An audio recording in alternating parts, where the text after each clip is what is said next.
بہن کی شادی کا 5 لاکھ قرض ہے، ابا کی زمین جو ہے وہ فروخت اگر کی جائے تو اس میں 6 لاکھ ملیں گے، تو اس میں سے بھی بہن کو حصہ ملے گا؟ بالکل ملے گا۔ کس لولو نے کہا تھا آپ کو کہ 5 لاکھ خرچ کرو؟ تم نے اپنا ناک بڑھانے کے لیے خرچ کیا تو آپ بھگتو، اس کا عورت سے کیا تعلق ہے؟ وراثت ہے۔ یہ خواہ ناک اونچا کرتے ہیں۔ دیکھیں نا، ایمان سے کہیں کعبے میں بیٹھے ہو، ساری کائنات میں حضور پاک سے بڑی شان کسی کی ہے؟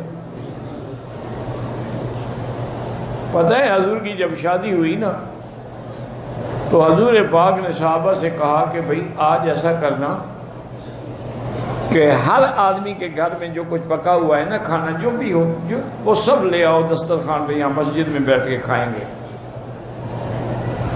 سب صحابہ لے آئے، کوئی ستو لے آیا، کوئی چاول لے آیا، کوئی بیچارہ چٹنی لے آیا، کوئی کچھ لے آیا، کچھ لے آیا۔ جب سارا دسترخوان لگ گیا تو حضور نے فرمایا بھائی میری بی بی زینب سے جو شادی ہوئی تھی نہیں، اس کا ولیمہ ہے، ولیمہ کی اور کھانا کھا رہے ہیں۔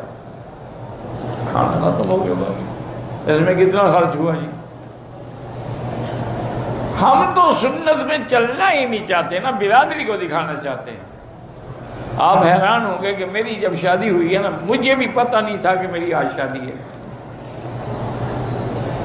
والد صاحب رحمۃ اللہ علیہ نے عشاء کے بعد بلایا، خطبہ پڑھا، کہا جی آپ کا نکاح میں نے کر دیا ہے، فلاں مکان میں تمہاری بیوی ہے، وہاں چلے جاؤ۔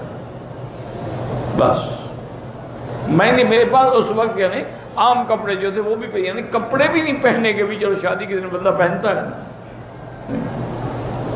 ساری برادری ناراض ہو گئی، کیونکہ بہت بڑی برادری ہے نا ہماری۔ انہوں نے کہا ہم بائیکاٹ کرتے ہیں مولانا خیر محمد صاحب سے۔